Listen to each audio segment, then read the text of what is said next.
우리 하나님 말씀 마태복음 28장 보겠습니다.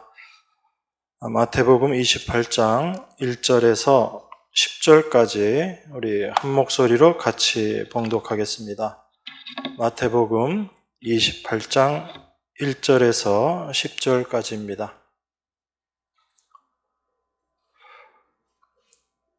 안식일이 다하여 가고 안식 후 첫날이 되려는 미명에 막달라 마리아와 다른 마리아가 무덤을 보려고 왔더니 큰 지진이 나며 주의 천사가 하늘로서 내려와 돌을 굴려내고 그 위에 앉았는데 그 형상이 번개 같고 그 옷은 눈같이 희거늘 수직하던 자들이 저를 무서워하여 떨며 죽은 사람과 같이 되었더라. 천사가 여자들에게 일러 가로되 너희는 무서워 말라. 십자가에 못 박히신 예수를 너희가 찾는 줄을 내가 아노라. 그가 여기 계시지 않고 그의 말씀하시던 대로 살아나셨느니라. 와서 그의 누우셨던 곳을 보라. 또 빨리 가서 그의 제자들에게 이르되 그가 죽은 자 가운데서 살아나셨고 너희보다 먼저 갈릴리로 가시나니 거기서 너희가 배우리라 하라. 보라, 내가 너희에게 일렀느니라 하거늘 그 여자들이 무서움과 큰 기쁨으로 무덤을 빨리 떠나 제자들에게 알게 하려고 다름질할세 예수께서 저희를 만나 가라사대 평안하뇨 하시거늘 여자들이 나와 그 발을 붙잡고 경배하니 이에 예수께서 가라사대 무서워 말라. 가서 내 형제들에게 갈릴리로 가라 하라. 거기서 나를 보리라 하시니라. 아멘.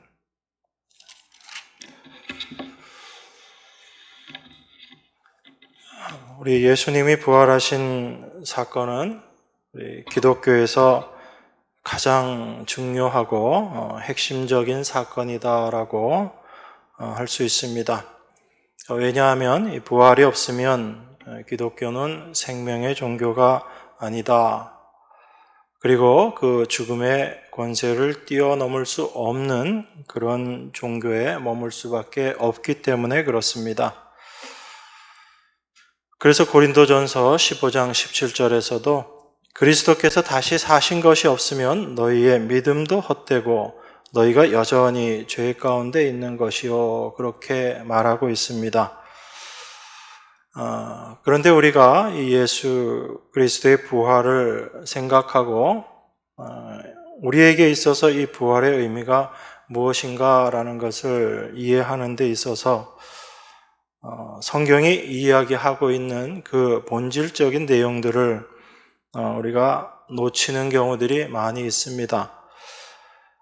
단지 부활을 다시 살아나는 것 이후에 우리 주님 오실 때 우리의 몸이 부활하게 되는 것 그런 의미로만 우리가 이해를 하게 된다면 실제 예수 그리스도의 부활하신 그 의미가 무엇인지 왜 그것이 우리의 믿음의 가장 핵심적인 내용이 되어야 하는 것인지 또한 그 부활이 없으면 우리의 믿음도 다 헛것이 될 수밖에 없다라고 이야기하는지에 대해서 우리가 많은 것들을 놓치게 됩니다.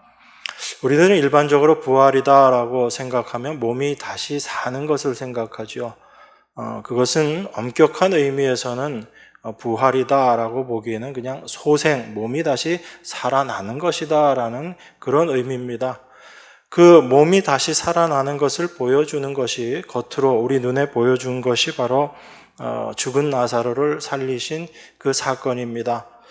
저희가 좀 이따 그 내용도 좀 더 깊이 있게 다뤄볼 것이지만 단순히 죽은 나사로를 살리셨다의 차원이 아니라 예수님께서 그 나사로를 통해서 우리에게 보여주시는 것이 있다라는 것입니다. 그것을 우리가 분명히 알고 있을 때 예수 그리스도의 부활을 우리가 올바로 이해하고 우리의 삶 가운데 그 부활의 생명이 어떻게 적용되어지고 우리의 삶이 어떠한 모습이 부활 생명으로 사는 것인가라는 것을 여러분들이 분명히 이해하시게 됩니다. 그렇지 않으면 그저 우리는 부활 생명이다라는 것을 굉장히 막연하게 이해하고 그렇게 생각할 수 있습니다. 세상은 그 죽음을 인생의 끝이다라고 그렇게 생각하죠. 죽는 것으로 모든 것이 다 끝나고 소멸된다라고 믿기 때문에 항상 죽음이 두려울 수밖에 없습니다. 이러한 죽음을 극복하고 뛰어넘을 수 없는 것이 또한 우리 인간의 한계이기 때문에 우리는 사실 그 죽음이라는 그 말 앞에 늘 두려움을 갖게 되는 거죠. 그런 의미에서 성경에서 부활을 이야기한다라는 것이 우리의 그런 죽음에 대한 두려움을 일부 해소시켜주는 부분이 있지만 그것이 성경에서 이야기하는 참된 부활의 의미는 아니다라는 것을 우리가 올바로 이해해야지 됩니다. 오늘 본문 말씀은 예수님께서 부활하신 그 새벽에 마리아가 예수님의 무덤을 찾아가서 일어난 사건들을 기록하고 있습니다. 안식일이 다 가고 안식 후 첫날이 되려는 그 새벽 미명에 막달라 마리아와 다른 마리아가 무덤을 보려고 갑니다. 예수님의 죽음의 현장을 다시 찾아간 거죠. 아마 이 마리아들의 그 마음은 우리들과 크게 다르지 않을 것입니다. 우리가 돌아가신 분의 무덤을 찾는 것은 이미 돌아가시고 없는 그 분을 그리워하기 때문에 그렇습니다. 그래서 그 그리움이 아주 심하게 사무치게 되면 그 자리에 가서 그분이 돌아가시지 않고 다시 살아나셨으면 얼마나 좋을까라는 그런 마음들을 가지고 찾는 경우가 있습니다. 아마 마리아의 마음이 그랬을 것이다 라고 생각합니다. 예수님을 향한 그 그리움으로 안식 후 첫날 그 미명에 예수님의 무덤이 있는 곳으로 달려간 거죠. 아마 그 마리아의 마음속에도 그런 생각이 있었을 것입니다. 예수님이 죽지 않고 살아계셨으면 얼마나 좋을까라는 그런 마음을 가지고 무덤으로 갔을 것입니다. 그런데 성경은 특별히 그 마리아들이 예수님의 무덤을 찾아간 그 날짜와 시간을 정확하게 이야기하고 있습니다. 안식 후 첫날이 되려는 미명이다라고 이렇게 이야기합니다. 미명은 새벽이란 이야기죠. 그러면 보통 안식일이 언제 끝나게 되는가? 우린 토요일이 안식일이다라고 그렇게 알고 있죠. 그런데 그 안식일이 끝나는 날이 언제냐면 토요일 해질 때가 되면 안식일이 끝납니다. 그러니까 유대인들이 일반적으로 하루가 시작되고 끝나는 날, 하루 시작이 마치게 되는 날이 바로 해가 저물 때, 그때 그 날 하루가 끝났다라고 그렇게 유대인들이 이해하고 생활을 합니다. 그렇기 때문에 안식 후 미명 새벽이다라는 이야기는 안식일이 끝나고 그 다음 날이란 이야기죠. 요즘 우리로 이야기하면 주일날 새벽이 되는 것입니다. 특별히 그 날짜와 시간을 밝힌 이유, 성경이 여러 가지 우리 4개의 복음서가 있지만 그 4개의 복음서들을 여러분들이 비교해서 보시면 내용들이 다 똑같지 않다라는 것을 보시게 됩니다. 똑같은 예수님의 행적, 사적들을 기록한 그 복음서 저자들이지만 보는 관점에 따라서 어떤 부분은 빼놓고 기술하기도 하고 어떤 부분은 다른 데 없는 내용들을 써놓기도 합니다. 그리고 어떤 내용들은 보면 서로 부딪히는 것 같은 그런 내용들도 있어요. 왜 그런가 하면 각각의 복음서 저자들이 단순히 어떤 역사적인 내용을 기록하기보다는 그 내용을 기록하는 목적을 가지고 각각의 복음서의 목적을 가지고 기록하기 때문에 그렇습니다. 그래서 어떤 부분들을 특별히 강조했다라는 것은 거기에 중요한 내용을 의미하고 있다라는 것을 우리가 생각해야지 되는 것입니다. 그래서 여러분들이 복음서를 보시면서도 4개의 복음서를 그냥 역사서 읽듯이 읽으시면 안 되는 거예요. 왜 여기선 이렇게 얘기하는데 여긴 다르게 이야기하지라는 부분들이 분명히 있거든요. 그러면 저자들이 그 내용을 그렇게 이해하고 그것으로 그 모습으로 우리에게 지금 이야기하고 싶은 거죠. 그렇게 여러분들이 그 내용들을 보셔야지 됩니다. 그래서 마태가 예수님에 대해서 기록한 목적이 무엇이고 마가가 그리고 누가가 요한이 기록했던 목적들이 다 다르다라는 것을 생각하고 거기에 맞춰서 그 내용들을 보셔야지 되는 겁니다. 오늘 마태는 특별히 예수님의 마리아들이 예수님의 무덤을 찾아간 시간을 기록하고 있습니다. 그 안식이라는 것, 이게 의미가 어떤 것인가 하면 바로 율법을 상징하고 있는 내용인 거죠. 안식이라는 것 자체가. 그래서 안식일이 끝나고 첫날이 시작되려는 그날 예수님을 찾아갔다라고 지금 기록하고 있는 것입니다. 그런데 그 안식일이 끝나고 새롭게 시작되는 그 첫날에 어떤 일이 있었는가 하면 예수님의 부활하신 그 부활 사건이 있었거든요. 그러면 마태는 지금 그 내용을 조금 더 우리에게 이야기하고 싶은 것입니다. 예수님이 부활하신 의미가 단지 죽었던 분이 다시 살아나셨다라는 그 의미보다 더 깊은 내용을 내포하고 있다라는 것입니다. 그냥 죽었던 예수가 살았다의 차원이 아니고 예수 그리스도의 죽음과 다시 살아나심의 의미가 바로 안식일이라는 어떤 그것이 끝나는 것과 또한 새로운 날이 시작되고 있다라는 것을 우리에게 이야기하고 싶은 거지요. 그게 마태가 지금 부활에 대해서 이야기하고 싶은 것입니다. 바로 안식일이 끝나고 새롭게 시작되는 첫날, 그 안식일이 의미하는 그 율법의 시대, 그 율법의 시대가 끝나고 이제 예수 그리스도로 말미암은 부활의 생명의 시대가 시작된다라는 것을 우리에게 특별히 더 강조하고 알리고 싶은 거지요.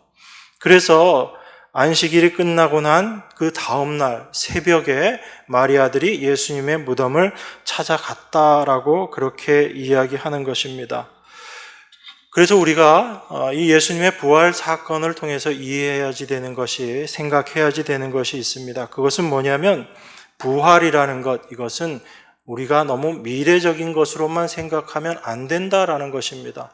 우리가 일반적으로 부활이라는 것을 이야기할 때는 다 미래적인 것이죠.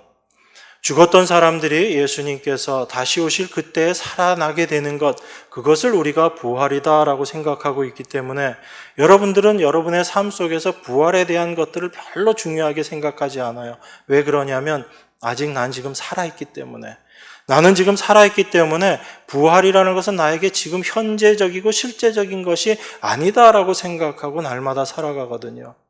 그런데 성경이 이야기하는 부활은 그런 의미가 아닙니다. 나중에 여러분들이 다 돌아가시고 예수님 다시 오실 때 그때 살아나는 것, 성경은 그것만을 부활이라고 이야기하지 않고 참된 부활은 지금 현재 우리가 그 부활의 생명으로 살아가는 것, 그것을 성경은 부활이다라고 이야기하고 있거든요. 그것을 우리가 말씀을 통해서 좀 더 확인해 볼 것입니다. 그래서 부활이라는 것이 단지 지금 현재와 앞으로 나중에 있게 될 그 부활의 사건과 사이에서 우리가 소망을 가지고 살아가는 것, 이 차원이 부활이 아니라 부활은 지금 현재 마리아들이 예수님의 무덤을 찾아갔을 때 그 예수님의 무덤을 찾아간 그 시점에 이미 예수님은 부활하셨다라는 것을 우리에게 보여주심으로 말미암아 우리들에게 있어서 지금 현재 우리가 살아서 살아가고 있지만 우리의 삶 자체에서 이미 부활은 현재적인 사건이다라는 것을 이야기하고, 그리고 그 예수 그리스도의 부활하심의 의미가 무엇인지를 우리가 올바로 알고 살아가는 것, 그게 바로 부활의 생명으로 우리가 날마다 살아가는 것이다라는 것을 우리에게 이야기하고 있는 것입니다. 그런 의미에서 예수 그리스도께서 우리 죄를 대신 지시고 십자가에 죽으셨다라는 것은 바로 그 죄의 결과가 저주이고 바로 죽음, 사망이다라는 것을 우리에게 이야기하고 있는 것입니다. 예수님께서 십자가에 달려 죽으시고 그리고 사흘 만에 부활하셨습니다. 그런데 그 부활을 이야기하기 이전에 예수 그리스도의 십자가 사건이 있는 것이죠. 그 십자가를 통해서 우리에게 분명하게 이야기하고 있는 것이 있습니다. 그건 뭐냐면 죄인들은 반드시 저주로 심판받아 죽을 수밖에 없다라는 것을 우리 눈에 보여주신 거예요. 예수님께서. 우리는 우리의 죄를 이야기하면서 우리가 정말 그 죄로 말미암아 죽을 존재다라는 것을 그렇게 깊게 생각하지 않습니다. 그저 성경에서 이야기하고 있기 때문에 죄의 삭은 사망이다라고 그렇게 우리가 생각할 뿐이지, 실제 그 죄로 말미암은 사망, 그 죄의 저주가 어떤 것인지를 우리가 깊이 있게 깨닫지 못하는 경우가 많습니다. 그런데 예수님은 우리의 죄를 다 대신하셔서 짊어지시고 십자가에 달려 죽으심으로 말미암아 죄의 결과가 무엇인지를 우리에게 분명하게 보여주신 거예요. 그래서 그 죽음, 예수 그리스도께서 십자가에 달려 죽으심을 통해서 죄가 어떠한 것인지를 우리에게 보여주시고 사망이 무엇인지를 우리에게 보여주신 것입니다. 그것이 바로 예수 그리스도의 율법에 대한 죽으신 거예요. 그래서 예수님의 죽으심을 저주를 받아 죽으신 것이다 라고 이야기하고, 나무에 달린 자마다 저주받은 것이다. 그게 바로 하나님 율법의 말씀이거든요. 그래서 예수님의 죽으심을 단순한 죽으심으로 이야기하는 것이 아니라 율법에 의한 저주로 말미암은 죽으심이다 라고 이야기하는 것입니다. 그래서 예수 그리스도께서 죽으셨다라는 것은 율법이 여전히 이 세상 가운데 역사하고 있다라는 것을 보여주고 있는 것이죠. 그런데 그 율법에 의해 죽으셨던 예수님께서 부활하신 거예요. 그 부활하셨다라는 그 말씀의 의미는 단지 예수님이 살아나셨다라는 것이 아니고 율법의 시대는 이제 맞춰지고 새로운 시대가 시작되었다라는 것을 우리에게 이야기하고 있는 것입니다. 그렇기 때문에 부활 생명을 가지고 부활의 시대를 살아가고 있는 우리들에게 있어서 율법이 어떤 것인지를 여러분들이 분명히 이해하셔야지 되는 거예요. 예수 그리스도께서 죽으시고 그냥 그것으로 끝나셨다면, 우리의 죄를 다 짊어지시고 그냥 죽으셨다면 그것으로서도 충분한 가치가 있습니다.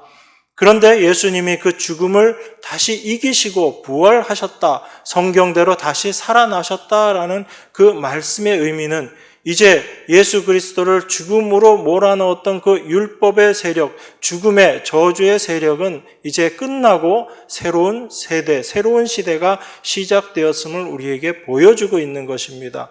그것이 참된 부활의 의미거든요. 그러니까 여러분들은 부활에 대해서 생각하실 때 단지 죽고 다시 살아나는 것, 이 의미로 이해하시면 부활의 아주 작은 부분밖에 생각하고 있지 못하다라는 것입니다. 참된 부활의 의미는 예수 그리스도로 말미암아 이제 율법의 시대는 마지막으로 종치고 새롭게 예수 그리스도의 부활하심으로 말미암은 새로운 시대가 시작되었다. 바로 새 생명 가운데 사는 삶이 시작되었다라는 것을 우리에게 이야기하고 있는 것입니다. 그래서 예수 그리스도의 부활이 없으면 너희의 믿음, 우리의 믿음이 다 헛것이다 라고 바울이 이야기하는 거예요. 그거는 단지 예수님이 부활하실 것이다 라고 스스로 말씀하시고 나서 부활 못하셨으면 예수님 거짓말한 거다, 이 차원에서 이야기하는 것이 아니다라는 것입니다. 그래서 사도 바울이 그 부활에 대해서 이야기하고 있는 참된 그 부활의 의미, 그것이 왜 우리에게 온전한 믿음으로 자리해야지 되는가를 여러분들이 올바로 이해하셔야지 되는 것입니다. 그래서 안식구 첫날에 무덤을 찾은 여인들이 부활을 경험했다라는 것이 굉장히 중요한 사건인 거예요. 단지 예수님이 살아나셨다라는 것을 확인했다라는 차원이 아니라 이제 그 예수 그리스도의 부활하심을 경험함으로 말미암아 그들에게는 이제 새로운 삶이 시작되었다라는 것을 우리에게 이야기하고 있는 것입니다. 그래서 예수님께서 그 마리아들에게, 제자들에게 가서 갈릴리로 가라라고 그렇게 말을 전하라라고 이야기를 하는 것입니다. 그 갈릴리라는 곳이 어떤 곳입니까? 예수님이 처음 제자들을 부르셨던 곳이죠. 그곳에서 이제 예수님께서 새롭게 시작하시겠다라는 이야기입니다. 그래서 그 갈릴리의 의미를 우리가 올바로 이해해야지 되는 거죠. 다른 성경에는 동일한 그 갈릴리 바다를 디베랴라고 그렇게 표현하고 있는 곳도 있습니다. 그 디베랴라는 의미는 그때 당시에 황제 이름을 따가지고 디베리우스 황제를 따서 디베랴 바다라고 부르는 동일한 갈릴리 바다거든요. 똑같은 곳을 그렇게 다르게 지칭했다라는 것은 그 디베랴라는 것, 세상의 의미로 제자들에게 이야기하는 거죠. 그래서 똑같은 곳을 이야기하면서도 성경은 다른 명칭을 쓰면서 그 의미를 달리 표현하고 있는 거예요. 그래서 디베랴 바다라고 이야기할 때는 그 세상 가운데 이제 제자들이 가서 하나님을 전하고 예수 그리스도를 전해야 된다라는 의미에서 디베랴라고 표현을 했지만, 오늘 예수님께서 당신의 제자들을 갈릴리로 오라 하신 것은 그들을 부르셨던 그곳에서 이제 부활하신 예수 그리스도와 함께 새로운 부활 생명으로 살아가게 되는 그것을 다시금 우리에게 이야기하시기 위해서 갈릴리라는 그런 표현을 쓰신 것이다라는 것을 우리가 생각해 볼 수 있습니다. 그래서 부활을 우리가 올바로 이해하지 못하면 그저 죽었다가 다시 살아난다라는 의미로밖에 이해할 수 없다라는 것입니다. 우리 요한복음 한번 보겠습니다. 요한복음 11장 23절에서 26절입니다. 제가 봉독하겠습니다. 예수께서 가라사대 내 오라비가 다시 살리라. 마르다가 가로되 마지막 날 부활에는 다시 살 줄을 내가 아나이다.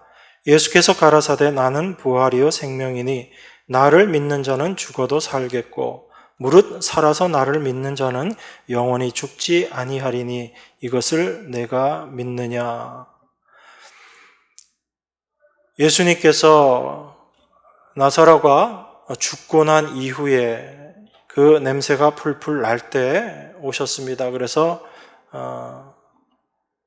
그 나사로에게 오셨을 때 마리아에게 말씀하십니다. 내 오라비가 다시 살리라 라고 그렇게 예수님께서 말씀하십니다. 그랬더니 마르다가 이렇게 대답하죠. 마지막 날 부활에는 다시 살 줄을 내가 아나이다. 이게 우리들이 일반적으로 갖고 있는 부활에 대한 이해인 거죠. 마지막 날 우리가 다시 살아날 것이다. 그런데 예수님께서 뭐라고 말씀하시죠? 나는 부활이요 생명이니 나를 믿는 자는 죽어도 살겠고 무릇 살아서 나를 믿는 자는 영원히 죽지 아니하리라. 이렇게 이야기하십니다. 그리고 내가 이것을 믿느냐라고 이야기하시는 거예요. 그러니까 마르다가 생각했던 그 부활과 예수님이 지금 우리에게 말씀하시고 보여주시는 부활은 다르다라는 것입니다. 그래서 너가 믿어야 될 것은 바로 이것이다라는 거죠. 마지막 날에 다시 부활할 것, 이것 아니라 예수 그리스도 자체가 바로 부활이시고 그분이 바로 생명이시다라는 이야기입니다. 그래서 그 부활이요 생명이신 예수 그리스도를 믿는다라는 것, 그 예수 그리스도를 믿는 자들은 죽어도 살겠고, 이건 단지 죽어도 그 사람이 나중에 살겠다라는 차원보다는 이 원어적인 의미는 이것도 같이 있습니다. 죽어서 살겠고라는 의미도 있어요. 참으로 이전의 것으로 말미암아 죽는 자들이 새로운 것으로 살아난다는 의미에서 죽어도 살겠고, 죽어야 살고, 죽어서 살겠고 이런 의미인 거거든요. 그리고 무릇 살아서 나를 믿는 자는 영원히 죽지 아니하리니. 우리는 지금 육신의 죽음들을 많이 보고 있잖아요. 우리 주변에 함께 생활하시던 분들이 돌아가시는 것을 봅니다. 그러면 우리가 그것을 죽었다라고 이야기하지만 예수님은 그런 의미에서 죽음을 지금 이야기하고 있지 않으신 거예요.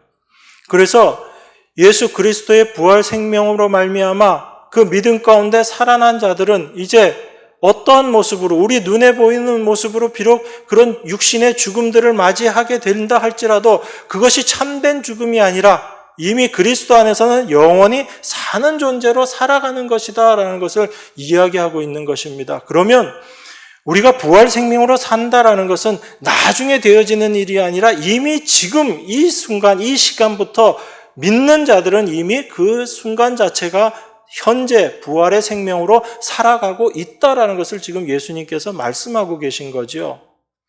그래서 부활 생명이라는 것은 단지 이후에 얻게 되는 생명, 그런 것도 아니고요. 우리가 생각하는 어떤 또 다른 의미에서 무슨 능력을 얻는 그런 부활 생명, 부활 능력, 사실 그런 것이라기보다는 예수 그리스도의 죽음으로 말미암아 우리에게 이제 없어진 것, 참된 그 율법, 우리의 저주, 그 모든 것들이 예수 그리스도의 십자가로 말미암아 다 없어지게 되고 예수 그리스도의 부활하심으로 말미암아 새로운 생명 가운데 거하고 그 생명으로 살아가는 자가 된 것이다라는 그런 의미가 참된 부활의 의미다라는 것을 우리가 이해를 해야지 됩니다.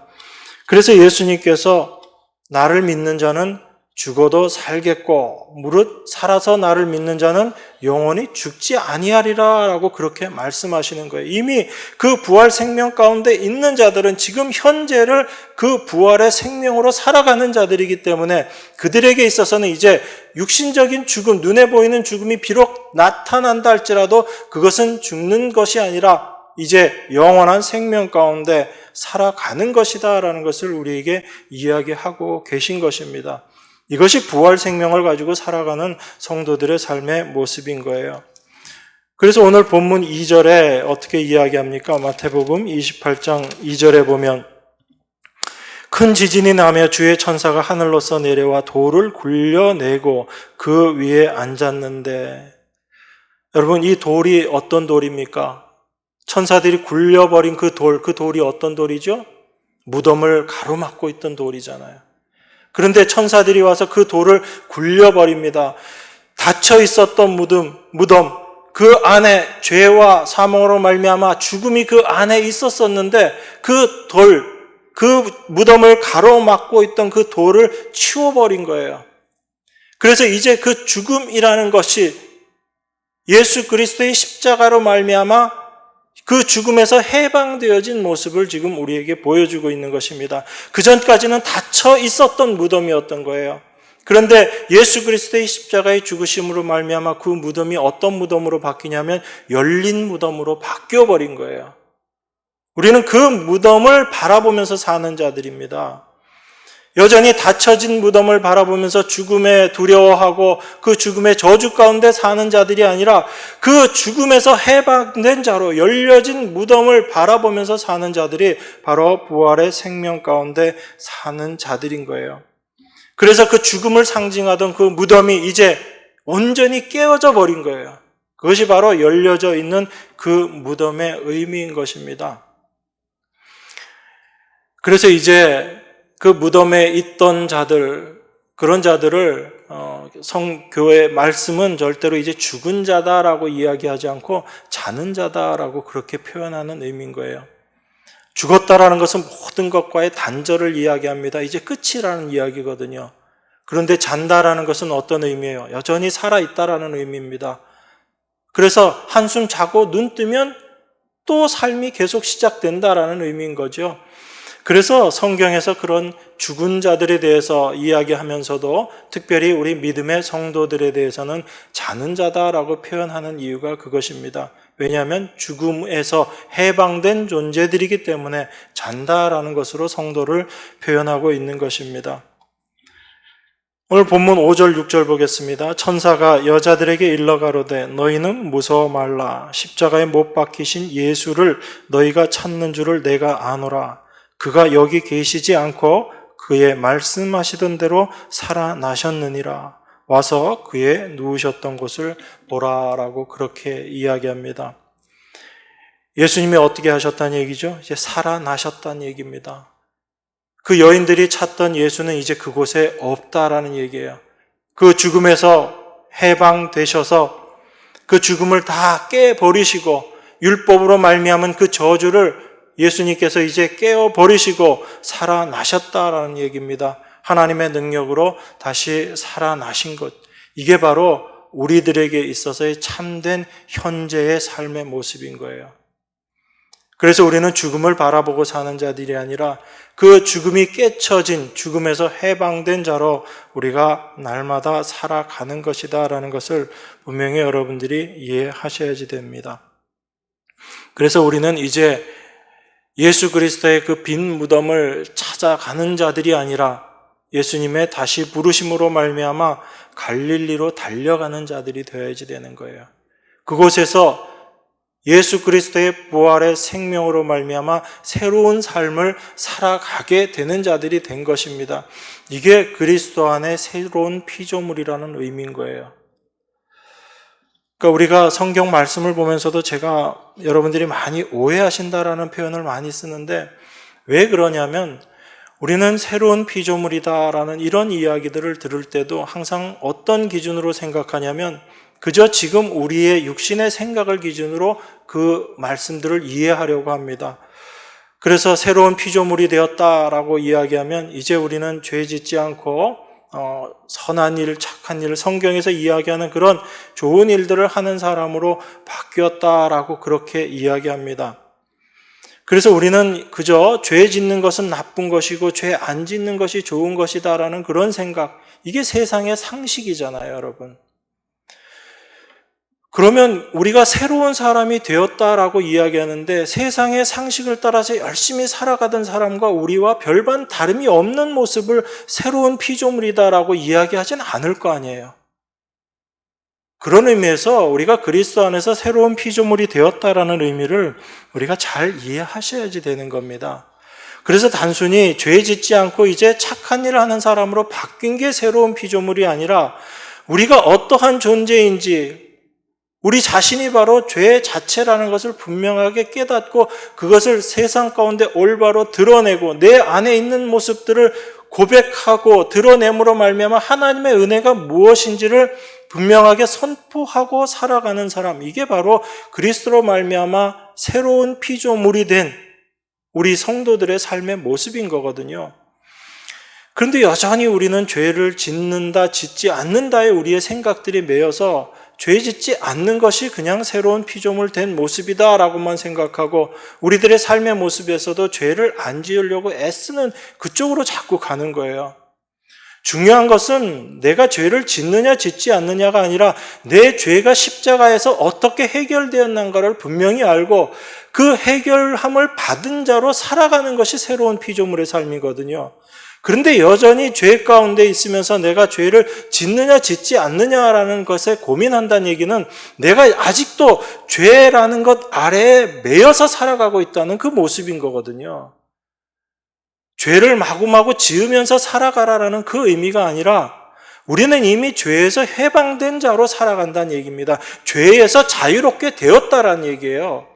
그러면 나를 죄로 말미암아 자유롭게 한 것이 무엇이고 또 자유롭게 되기 이전에 나의 모습이 어떠했던지를 그리고 그 죄의 모습이 그 죄의 본질이 무엇인지를 밝히 드러냄으로 말미암아 예수 그리스도께서 우리를 위해서 이루어 놓으신 일들을 드러내고 선포하는 삶, 그게 참된 그리스도인의 삶이고 새로운 피조물로서의 삶이거든요. 그런데 죄 하나 더 짓고 안 짓고를 가지고 죄 하나 덜 짓는 것이 새로운 피조물의 삶의 모습이다. 이것은 성경이 이야기한 것과는 좀 다른 모습이다라는 겁니다. 물론 죄 짓지 말아야죠. 그런데 여러분 스스로의 능력으로 만약에 죄를 참고 죄를 이겨내면 여러분 안에 쌓이는 것은 예수 그리스도의 은혜가 아니고 여러분 자신에 대한, 죄를 짓지 않는 여러분 자신에 대한 자기 의밖에 생기지 않아요.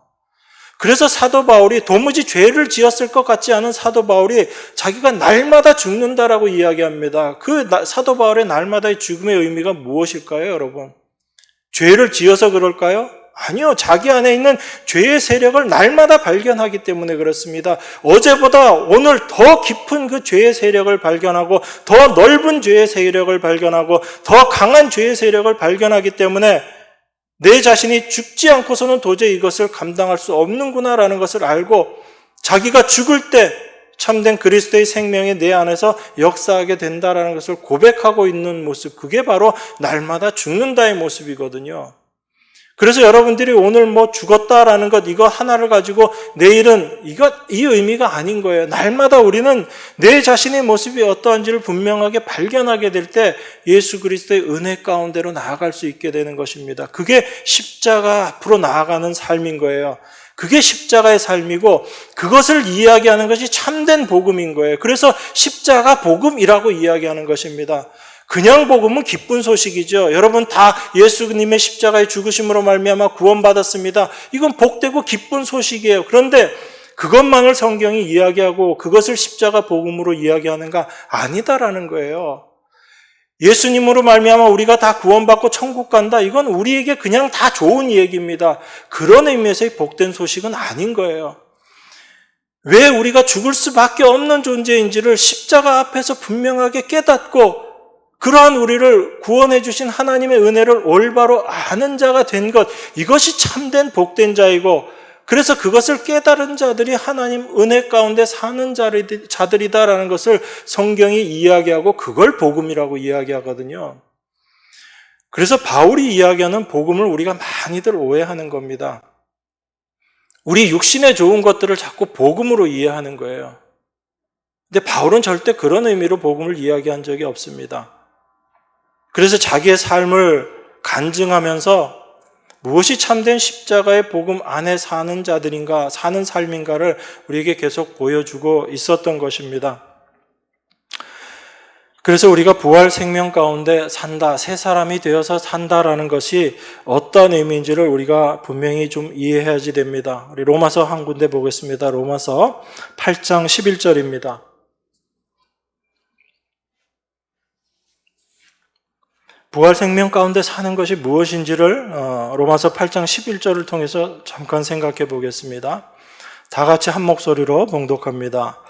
예수를 죽은 자 가운데서 살리신 이의 영이 너희 안에 거하시면 그리스도 예수를 죽은 자 가운데서 살리신 이가 너희 안에 거하시는 그의 영으로 말미암아 너희 죽을 몸도 살리시리라. 이게 우리 안에 새로운 생명으로 역사하신 그 영으로 말미암아 살아가는 부활 생명 가운데 살아가는 삶의 모습인 것입니다. 예수를 죽은 자 가운데서 살리신 이의 영, 하나님의 영이 너희 안에 거하시면 그리스도 예수를 죽은 자 가운데서 살리신 이가 너희 안에 거하시는 그의 영으로 말미암아 너희 죽을 몸도 살리시리라. 나중에 그냥 우리를 살리신다라는 그 의미가 아닌 거죠. 우리를 살리신다, 그 그리스도의 영, 하나님의 영이 우리 안에 계시면 예수 그리스도를 살리신 것 같이 우리를 살리실 것이다 라고 그렇게 이야기합니다. 여러분, 예수 그리스도의 죽으심이 살리심이라는 것이 어떤 의미라고 말씀드렸죠? 부활이 바로 십자가에 죽으시고 그리고 부활하심, 그것이 예수 그리스도를 살리셨다라는 의미예요. 단지 죽으신 분을 살리셨다라는 것이 아니라 십자가에서 죄와 저주와 그 율법의 심판 가운데 있는 그것으로 말미암아 죽음, 그 죽음 가운데서 다시 살려내었다라는 것이 부활의 참된 의미거든요. 그러면 그 예수 그리스도, 예수를 죽은 자 가운데서 살리신 이가 그 영이 우리 안에 거하시면 그 영으로 말미암아 우리를 어떻게 하시겠다 하면 너희 죽을 몸도 살리시리라 라고 이야기하시는 거예요. 그냥 나중에 너희들을 다 부활케 하시겠다 이 말씀이 아니라 너희 죽을 몸도 살리시겠다라는 것을 이야기하는 것입니다. 그러면 그 부활의 영이 우리 안에 임하시면 우리 삶 가운데 어떤 일이 날마다 일어나게 될 것이냐면 우리를 살리는 일이 날마다 일어날 것이라는 얘기예요. 그런데 그 살리는 일은 무엇을 어디에서 살리는 모습으로 일어난다는 거예요. 여러분들이 지금 열심히 잘 살고 있는데 다시 살린다 그 의미가 아니잖아요. 너희 죽을 몸도 살리시리라 라고 이야기하시는 거예요. 그러면 그 부활의 영, 예수 그리스도의 영, 하나님의 영이 우리 안에 거하시면 우리가 날마다 부활의 삶, 부활의 생명을 경험하게 될 텐데 그 부활의 생명을 경험하는 것은 무엇을 토대로 경험하게 된다는 얘기예요. 내가 죽을 몸이구나. 내 모습이 어떠한 존재이구나. 나라는 존재가 어떠한 존재이구나. 이것을 날마다 경험하고 깨달음으로 말미암아 다시 살아나는 것을 우리가 경험하게 될 것이다라는 것을 이야기하고 있는 거죠. 이게 바울이 이야기하는 부활 생명으로 살아가고 있는 참된 성도의 모습을 이야기하는 것입니다. 그냥 우리는 죄로 말미암아 다 죽을 자들인데 그런 우리들을 살리시겠다라는 이런 단순한 차원을 뛰어넘어서 날마다 우리는 그 영으로 말미암아 내 자신이 죽을 몸이구나라는 것을 깨닫게 하시고 그리고 그 죽을 몸에서 날마다 그 부활의 생명으로 말미암아 내 힘으로 살아나는 것도 아니에요. 예수 그리스도를 살리신 이가 하나님께서 우리를 다시 살려내시겠다는 얘기입니다. 그러니까 우리들의 날마다의 삶은 내 힘으로 살아가는 게 아무것도 없는 거예요. 그래서 사도 바울이 나의 나 된 것이 하나님의 은혜다라고 그렇게 고백할 수밖에 없는 것이 여기에 있는 것입니다. 사도 바울은 날마다 그 삶을 고백했거든요. 여러분 고린도전서 15장에 보면 그 말씀이 있죠. 성경대로 예수 그리스도께서 우리를 위해 죽으시고 장사 지낸 바 되었다가 성경대로 사흘 만에 다시 살아나시고. 여러분 여기서 성경대로라는 의미가 어떤 의미예요? 그냥 구약에 그렇게 기록되어 있으니까 그렇게 됐다, 이루었다 그 차원인가요? 그거 아니잖아요. 성경대로라는 것은 하나님의 뜻이란 얘기예요. 하나님이 그렇게 말씀하셨고 하나님의 말씀하신 것을 하나님께서 이루어내셨다라는 의미가 성경대로라는 의미인 거예요. 그러니까 우리가 죽고 살아나는 것이 우리와 아무 상관없이 하나님이 우리 안에서 이루어 놓으시는 역사라는 겁니다. 이게 성경대로라는 의미예요. 그냥 성경에 구약에 그렇게 쓰여 있는 대로 예수님께서 그대로 되셨다 그 차원이 아니라 성경대로라는 것은 바로 하나님의 능력으로 하나님이 역사하심으로 말미암아 하나님이 말씀하신 대로 하나님이 이루셨다라는 것이 성경대로의 의미인 거예요. 그래서 우리는 우리 힘으로 살아가는 것이 아무것도 없는 존재들입니다. 날마다의 삶 가운데 그 어떠한 것도 내 힘, 내 능력으로 살아가는 것이 없는 것이 바로 하나님의 백성 성도들의 삶의 모습인 거예요. 그래서 그 하나님의 영이 우리 안에서 그 부활의 생명이 우리 안에 있음으로 말미암아 우리 자신이 죽을 몸이다라는 것을 날마다 고백하게 하시고 그 죽을 몸을 예수 그리스도 하나님께서 다시 살리심을 경험하고 그것을 고백하면서 사는 삶, 이게 바로 성도들이 부활 생명으로 살아가는 삶이다라는 것입니다. 그러니까 참된 부활 신앙은 죽은 후에 다시 사는 거 믿는 것, 이게 부활 신앙이 아니라 내가 정말 그 죽을 죄에서 건짐받은 자이구나라는 그 은혜를 고백하면서 사시는 것, 이게 부활 생명으로 살아가는 삶이에요. 여러분 다른 능력 구하지 마십시오.